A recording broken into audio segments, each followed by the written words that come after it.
अस्सलाम वालेकुम एवरीवन। तो आज की हमारी वीडियो में हम देखेंगे एक साइन अप पेज बनाएंगे और उसी में एक लॉगिन पेज भी बनाएंगे, साथ एक गैलरी भी बनाएंगे। और गैलरी में हम अपनी तस्वीर को जो हम पिक अपलोड करेंगे उसे हम पब्लिकली भी अपलोड कर सकते हैं, प्राइवेट भी, वो हम अलग-अलग बताएंगे। तो सबसे पहले हम देखते हैं साइन अप पेज का।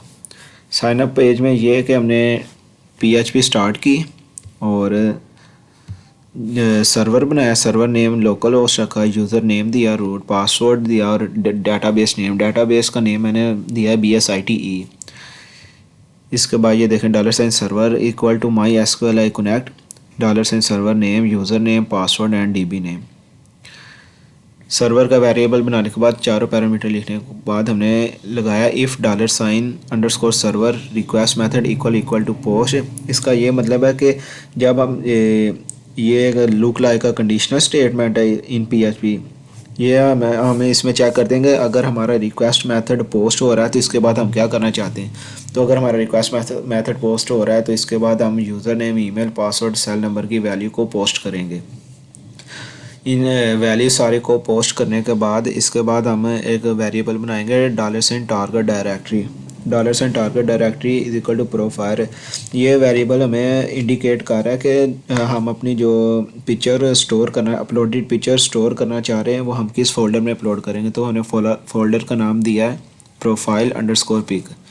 इसके बाद हम एक वेरिएबल बनाएंगे $sign profile pic is equal to $sign target directory dot base name $sign files profile pic and name.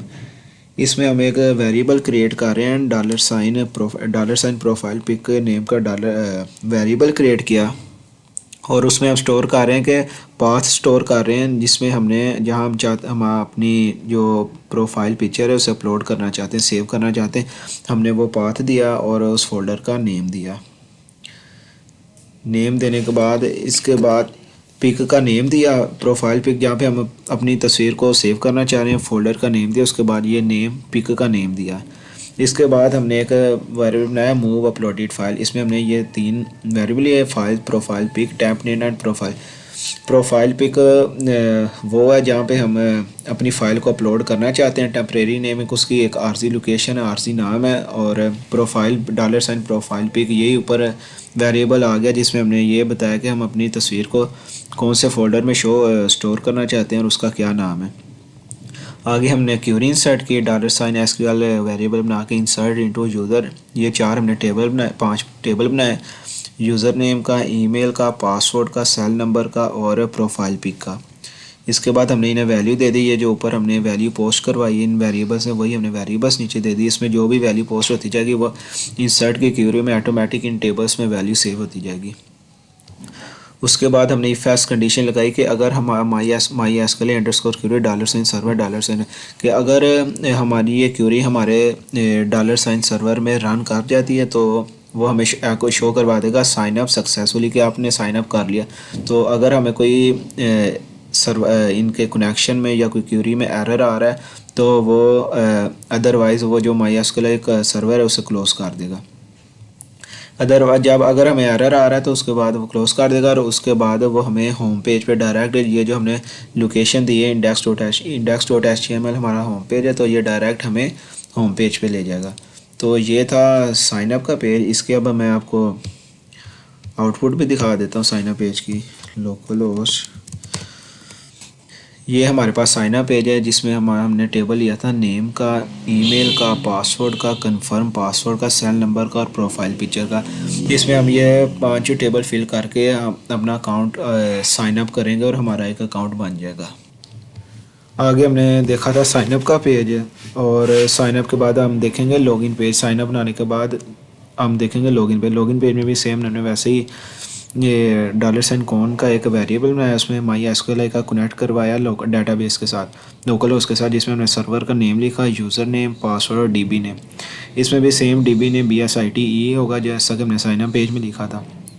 उसके बाद हमने एक इफ़ कंडीशन लगाई कि इफ़ $साइन कौन कनेक्ट एरर, जो हमने $साइन कौन का वेरिएबल लिया जिसमें हमने कनेक्शन करवाया, अगर उस कनेक्शन में एरर आ जाता है तो वो हमें शो करवा देगा कनेक्शन फेल्ड कि आपका कनेक्शन सर्वर के साथ नहीं हुआ। इसके बाद हमने लगाई इफ़ इज़ सेट पोस्ट में, if is set is equal to post submit.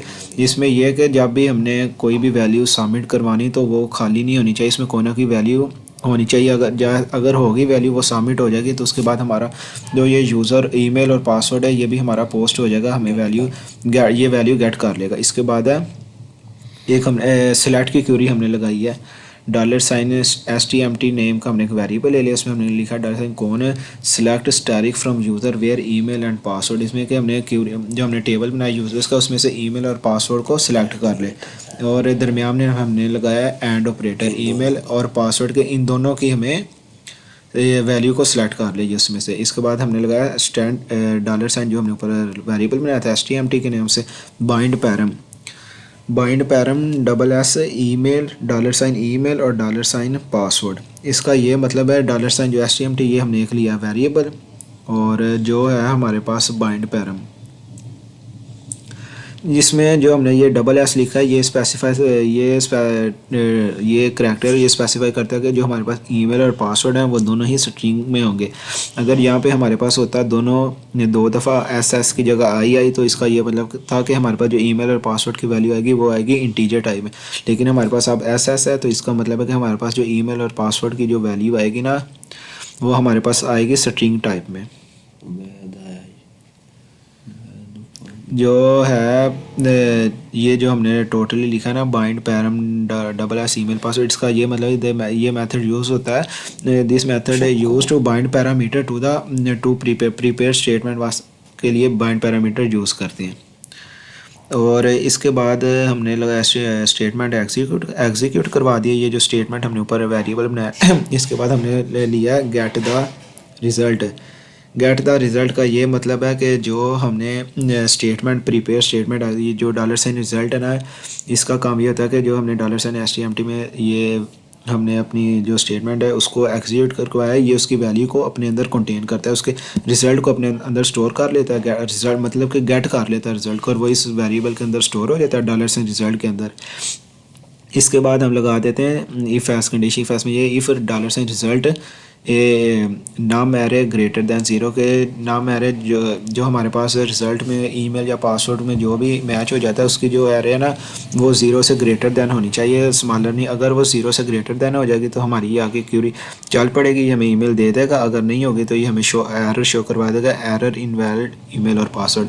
आगे हमने $_सेशन यूज़र ईमेल लगा लिया है इज इक्वल टू $। इसका ये मतलब कि हमने जो अपना यूज़र ईमेल है ना उसकी वैल्यू को सेशन के अंदर स्टोर कर दिया। इस सेशन का ये मतलब होता है कि हम ये लॉगिन में सेशन के मतलब के सारे वेरिएबल सेशन में स्टोर कर लेते हैं, इसके बाद हम आगे किसी भी पेज पे सेशन की वैल्यू को आसानी से एक्सेस कर सकते हैं सिर्फ $सेशन, और आगे जो से हमने नेम ईमेल की वैल्यू जो भी हमने एक्सेस करनी है वो ब्रैकेट के अंदर लिख देंगे। इसके बाद हमने हेडर में लोकेशन दे दी welcome.php की, ये इसके बाद हमें सीधा welcome.php पेज पे ले जाएगा। इसके बाद हमने एल्स करवा दिया, अगर ये नहीं चलती है ना मेरे लेस होती तो ये हमें एरर शो करवा दे। इसके बाद हमने स्टेटमेंट को क्लोज़ कर दिया, और जो हमने $कौन सर्वर का वेरिएबल बनाया था वो भी हमने इसको क्लोज़ कर दिया है। तो ये हमारे पास लॉगिन पेज बन गया। ये बेसिकली आगे डिव लगाई हमने, फॉर्म मेथड स्टाइलिंग की है, फॉर्म मेथड लगाया, action PHP $server PHP, email 2 button बनाए, ईमेल पासवर्ड के और सबमिट का बटन बनाया फॉर्म। यह मैं आपको दिखा देता हूँ। इसकी पहले हम साइन अप कर देते हैं, कुछ भी लिख देते हैं, अली असद नेम लिख देते हैं, और आगे हम ईमेल लिख देते हैं ali@gmail.com, और इसका पासवर्ड हम रख देते हैं 786 कन्फर्म पासवर्ड भी रख देते हैं 786, और इसको कोई भी आप मोबाइल नंबर दे दें। मोबाइल नंबर देने के बाद अब यहाँ से हम प्रोफाइल पिक भी हमने इसमें ऐड किया हुआ है, तो यहाँ से हम कोई भी पिक सेलेक्ट कर लेते हैं। ये जब हम इसे साइन अप कर लेंगे तो हमें याद रखना है कि हमने जो ईमेल और पासवर्ड लगाया था वही हम सेम लॉगिन पे लगाएंगे तो हमारा लॉगिन होगा। तो ये जब हम साइन अप करते हैं तो ये आप देख सकते हैं कि हमारा आ गया साइन अप सक्सेसफुली। अब हमारा साइन अप हो गया। अब हम जाएंगे लॉगिन पेज पे। लॉगिन पेज पे जाके हमने जो अपना अकाउंट बनाया था हम सेम वही ईमेल और पासवर्ड यूज़ करेंगे तो हमारा लॉगिन आएगा, अदरवाइज़ ये हमें एरर शो करवा देगा। तो हमारा ईमेल था ali@gmail.com और पासवर्ड हमने लगाया था 786। तो ये हमारा सबमिट हो गया है। तो सबमिट होने को आगे आ जाता है पिक्चर अपलोड प्राइवेट पब्लिक के बारे में। वो अब हम आगे अगले कोड में डिस्कस करते हैं कि प्राइवेट पिक्चर को प्राइवेट और पब्लिकली हम कैसे वो अपलोड कर सकते हैं। आगे हमने देख लिया था साइन अप और लॉगिन वाला। अब हम देखेंगे अपनी पिक को पब्लिकली और प्राइवेटली क्या अपलोड करने का क्या तौर तरीका, क्या एजेंडा हम इसके लिए इस्तेमाल करते हैं। तो ये हमने थोड़ी सी CSS स्टाइलिंग कर ली इमेज की और कंटेनर हाइट वगैरह विड्थ वगैरह। इसके बाद आ जाता PHP स्टार्ट किया और हमने सेम उसी तरह सर्वर के साथ अपना कनेक्शन करवाया। लोकल होस्ट भी है, root password non BSIT database name और सेशन स्टार्ट कर दी। इसके बाद हमने एक क्यूरी लगाई $SQL select static from user where private equal to. इसका ये मतलब है कि डाटाबेस में अगर हम अपनी पिक अपलोड कर देते हैं और वो पब्लिकली हमने क्या, अगर हम पब्लिकली इस अपलोड करेंगे तो उसके डाटाबेस में हमें शो हो जाएगा नो, और अगर प्राइवेटली करेंगे तो उसमें हमें शो हो जाएगा यस। इसका ये है कि अगर private equal to no security का ये मतलब है कि अगर उधर दो बंदों का डाटा है तो दोनों ही अगर पब्लिकली उन्होंने पिक अपलोड किया और दोनों में नो आ रहा है तो हमें अगर मैंने अपना अकाउंट लॉगिन किया तो ये इसका हमें ये चाहिए कि ये सिर्फ हमें हमारी पिक का ही डाटा दे के, ये नहीं कि अगर मैंने अपना अकाउंट लॉगिन किया तो ये मुझे 7 दिन दूसरे लोगों का भी डाटा बता दे कि उन्होंने पब्लिकली किए कि प्राइवेटली। तो इससे तो फिर ये है कि हमने कोई प्राइवेसी नहीं रहेगी, प्राइवेसी ख़त्म हो जाएगी। तो इसका ये कि वो सेलेक्ट कर लेगा। इसके बाद हमने रिज़ल्ट लगा दिया $से रिज़ल्ट का MySQL क्वेरी और सर्वर का इसके सेलेक्ट की क्वेरी का आपस में इन क्वेरी को एग्जीक्यूट करवा दिया और जो रिज़ल्ट होगा वो $साइन रिज़ल्ट के अंदर स्टोर हो जाए। इसके बाद हमने $साइन REC का एक वेरिएबल बनाया और उसमें हमने fetch array MySQL fetch array लगा दी। $साइन जो भी इसमें डाटा वैल्यू आएगी वो MySQL फैच लगा के हम उसे एक रो फॉर्म में वो हमें दिखाएगा, इसलिए हमने ये फैच एरे लगाई है। आगे हमने 2 वेरिएबल हैं इमेज नेम और टेक्स्ट का। $Sign image name equal to $sign REC pic name. इसका ये मतलब है ये जो पिक नेम है ना, पिक नेम का कॉलम होगा ना डाटाबेस के रिकॉर्ड में, जो भी पिक नेम का कॉलम होगा ये उसमें से वैल्यू को डाटाबेस में से वैल्यू को लेगा। ये जो वेरिएबल होगा ना $साइन इमेज नेम, ये हमारे पास जो डाटाबेस में पिक नेम होगा ना उसमें जो भी उसका डाटा होगा ना ये उसमें से उस डाटा को अपने अंदर स्टोर कर लेगा वेरिएबल। आगे आ जाता है $sign text is equal to $sign REC और ब्रैकेट में आ जाएगा डाटा। पहले हमने पिक नेम किया और अब हम करेंगे टैक्स। इसका ये मतलब कि जो डाटाबेस में कॉलम होगा ना डाटाबेस के रिकॉर्ड में टैक्स के नेम का कॉलम, ये वेरिएबल है उसे भी अपने अंदर REC उसे रिप्रेजेंट करता है। टैक्स के अंदर वो कॉलम का डाटा स्टोर हो जाएगा। तो ये था हमारा पब्लिकली और इसके बाद हम देखेंगे प्राइवेट का।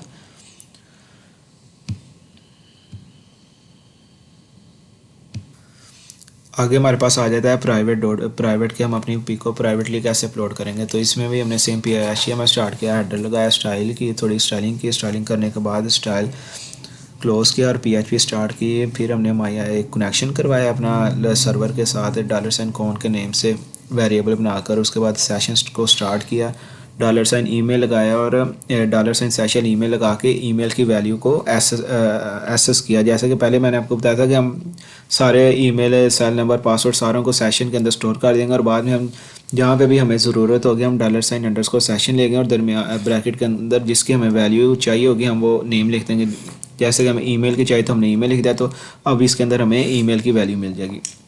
इस तरह हमने एक सिलेक्ट की क्यूरी लगाई है, वेरिएबल बनाया $साइन SQL और सेलेक्ट फ्रॉम यूज़र किया where private equal to yes and email equal to $साइन ईमेल। हमने एंड ऑपरेटर लगाया, प्राइवेट को किया यस कि अगर हमारी इसका ये कि पहले हमने पिक करते थे पब्लिकली अपलोड तो हमें आता था डाटाबेस में नो, अगर हम करेंगे प्राइवेटली तो हमारे डाटाबेस हमें शो करवा देगा यस। इसके बाद $साइन रिजल्ट हमने MySQL क्यूरी को एग्जीक्यूट करवाया सर्वर के साथ। एग्जीक्यूट करवाने के बाद हमने सेम पब्लिक की तरह इसमें भी फैच एरे लगाई। फैच एरे लगा के जो इसके अंदर वैल्यू स्टोर हुई वो हमें रो की फॉर्म में वो शो करवा देगा और ईमेल नेम टैक्स भी वही डाटाबेस में जो भी पिक नेम और टैक्स का कॉलम होगा उसमें से ये दोनों वेरिएबल अपने अंदर वैल्यू को स्टोर कर लेंगे। तो ये था पब्लिक और प्राइवेट। इसमें अब हम इसकी आउटपुट देख देते हैं। पहले हमने लॉगिन भी कर लिया था, साइन अप भी कर लिया। इसके अंदर अब हम करेंगे अपनी पिक को पब्लिकली या प्राइवेटली अपलोड। यहाँ पे कोई भी टैक्स लिख दें अली और हम यहाँ से अपनी पिक को सिलेक्ट कर लेते हैं। पिक सेलेक्ट करने के बाद यहाँ से हम चूज़ करेंगे कि हम अपनी पिक को पब्लिकली करना चाहते हैं या प्राइवेटली। तो हम अपनी पिक को कर लेते हैं पब्लिकली अपलोड।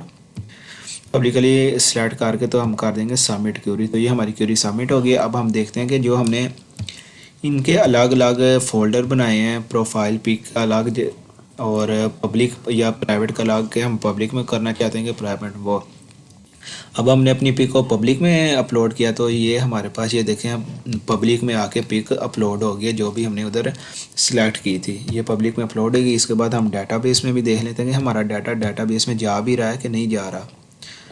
डाटाबेस में जाने के बाद यहाँ पे हमने ये देखें, हमने अपनी पिक को पब्लिकली किया था तो इसलिए हमें यहाँ पे आ रहा है नो। और ये हमने जो टेक्स्ट अली लिखा था वो टेक्स्ट भी हमें यहाँ पे आ गया। अगर हम अपनी पिक को प्राइवेट में करते तो हमें नो की जगह यहाँ पे वैल्यू उन्होंने वैल्यू आनी थी यस शो आनी थी। इसके बाद ये हमारी पिक और अपलोड का हो गया। और जो हमने साइन अप में बनाया था, यूज़र नेम अली से दिया था और ईमेल ali@gmail और पासवर्ड 78786, सेल नंबर, प्रोफाइल, जो भी हमने सारी उधर डिटेल वैल्यू मतलब डाटा एंटर किया था वो सारा हमारा डीबी में भी स्टोर हो गया और हमारे फोल्डर में भी सेव हो गया। तो ये था हमारा प्रोजेक्ट कि हमने एक साइन अप पेज बनाना है, लॉगिन पेज बनाना है और गैलरी बनानी है जिसमें हम अपनी पिक को या पब्लिकली अपलोड करेंगे या प्राइवेटली अपलोड करेंगे। तो ये था हमारा आज का एजेंडा। होप सो आपको इजीली समझ आ जाएगी।